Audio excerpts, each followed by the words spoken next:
Assalamualaikum warahmatullahi wabarakatuh. Ketika tampil, kamu pernah nggak getaran, keringatan, suara jadi berat, atau merasa sangat tidak nyaman sehingga lupa mau ngomong apa nih? Kalau jawabannya yes, artinya kamu tipe orang yang gugup ketika harus tampil dan bicara di depan umum. Gugup adalah perasaan yang tidak tenang, bingung, dan tergesa-gesa ketika berbicara atau melakukan sesuatu. Gugup ini bukanlah hal yang buruk ya, karena gugup adalah hal yang biasa dialami oleh manusia. Tapi, setiap orang berbeda-beda level dan jenis kegugupannya. Setiap orang juga punya cara yang berbeda-beda mengurangi rasa gugup. Ada yang menarik napas panjang sebelum bicara, ada yang berdoa, bahkan memakai jimat agar mau tampil dengan yakin. Ups, doa yes, tapi jimat no ya. Di video kali ini, saya akan berbagi cara baru untuk menghilangkan rasa gugup yang mungkin belum pernah kalian dengar sebelumnya. Cara ini dapat mengurangi bahkan menghilangkan rasa gugup ketika kalian akan tampil di depan dan berbicara di depan umum. Kalian wajib tonton sampai habis agar dapat segera menerapkannya. Jangan lupa bantu channel ini dengan like, komen, dan subscribe ya. Nah, gugup datangnya dari pikiran. Oleh sebab itu, kita perbaiki dulu cara berpikir. Pertama, jangan ingin tampil sempurna. Kita wajib menghilangkan pikiran ingin tampil sempurna. Nah, kalau pikiran ini masih ada di kepala kita, besar kemungkinan kita akan gugup. Kenapa? Karena setiap bicara di depan umum atau ketika kita berpidato, kesalahan seringkali terjadi. Salah ucap, salah istilah, atau sekedar batu atau bersin, atau yang paling sering lupa.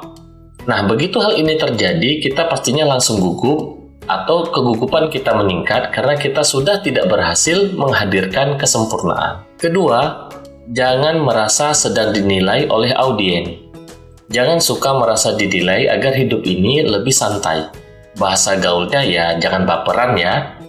Pikiran ini penting sekali kita hilangkan agar kita mampu bicara seperti air mengalir dan menyenangkan. Bahkan, walaupun kita sedang ujian, seperti ujian skripsi misalnya, jangan merasa sedang dinilai agar kita lebih tenang. Ketiga, jangan merasa lebih bodoh dari audiens. Please, buang jauh-jauh pikiran ini ya. Walaupun di depan kamu adalah para pejabat atau para profesor, jika kamu sedang diminta tampil, maka kamu layak untuk tampil.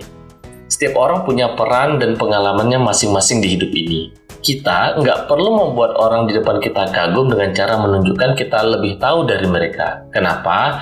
Hal ini akan menambah rasa gugup ketika respon mereka tidak sesuai dengan keinginan kita. Simpelnya, ketika kita ingin membuat mereka kagum, tapi mereka tidak kagum, akhirnya kita menjadi gugup. Gimana? Gampang kan? Menghilangkan 3 pikiran tadi. Kalau pikiran kamu sudah bersih dari 3 hal tadi, kita lanjutkan ke 3 tindakan yang dapat kita lakukan untuk mengendalikan rasa gugup. Pertama, coba menyapa audiens sebelum acara dimulai. Pendekatan ini cocok sekali untuk acara seminar atau ketika kamu diminta jadi pembicara. Ajak beberapa audiens untuk membicarakan hal-hal ringan sebelum kegiatan dimulai. Kamu bisa nanya tentang harapannya dalam mengikuti kegiatan ini dan kabarnya. Nah, kedekatan ini membuat kita sebagai pembicara menjadi lebih nyaman nantinya ketika kita bicara secara resmi di depan. Bahkan, tanggapan-tanggapan dan informasi dari pembicaraan kecil tadi bisa menjadi bahan masuk atau bahan tambahan ketika kita berbicara di depan. Kedua, coba minta audiens yang bicara. Ini cara unik dan tricky ya. Coba tanyakan kabar audiens dan minta mereka menjelaskan tentang kabarnya dan pergi ke sini dengan siapa. Pertanyaan-pertanyaan yang kita tanyakan haruslah ringan dan tidak menyinggung seseorang ya. Strategi ini sangat efektif. Kenapa?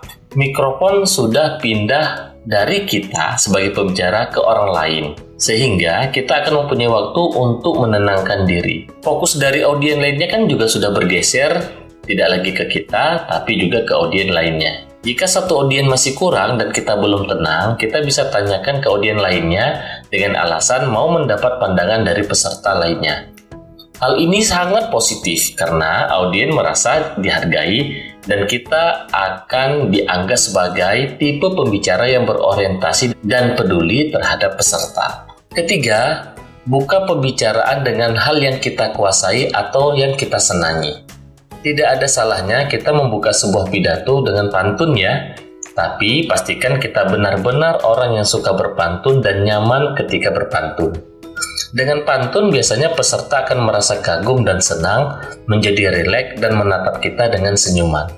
Sisi baiknya, kita juga akan merasa nyaman karena berhasil memberikan suasana santai baik bagi diri kita sendiri maupun bagi audiens.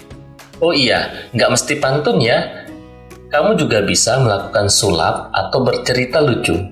Walaupun acaranya formal, tidak ada audiens yang tidak senang jika pembicara memulai pidatonya atau materinya dengan sesuatu yang menyenangkan, seperti sulap atau cerita lucu. Tapi ingat ya, semua ini dilakukan karena kita memang menguasai dan nyaman hal itu. Jika tidak, kita pastinya akan semakin gugup.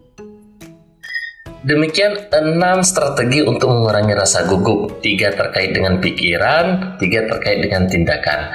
Semoga cara-cara ini dapat membantu kalian untuk tampil lebih baik ketika harus bicara di depan umum. Oh iya, jika kalian masih gugup, sekali lagi, jika kalian masih gugup, saran saya santai dan nikmati saja. Gugup ini adalah ciri-ciri makhluk hidup ya. So, selama masih hidup, kita dimaklumi jika gugup. Akan tetapi, jangan sampai gugup membuat kita tidak berani mengambil peluang-peluang besar ya, seperti ikut lomba, melamar gadis pujaan kita, atau melamar sebuah pekerjaan baru. Semoga bermanfaat. Jangan lupa like, komen, dan subscribe ya. Bantu channel ini berkembang agar saya bisa menyajikan hal-hal positif lainnya.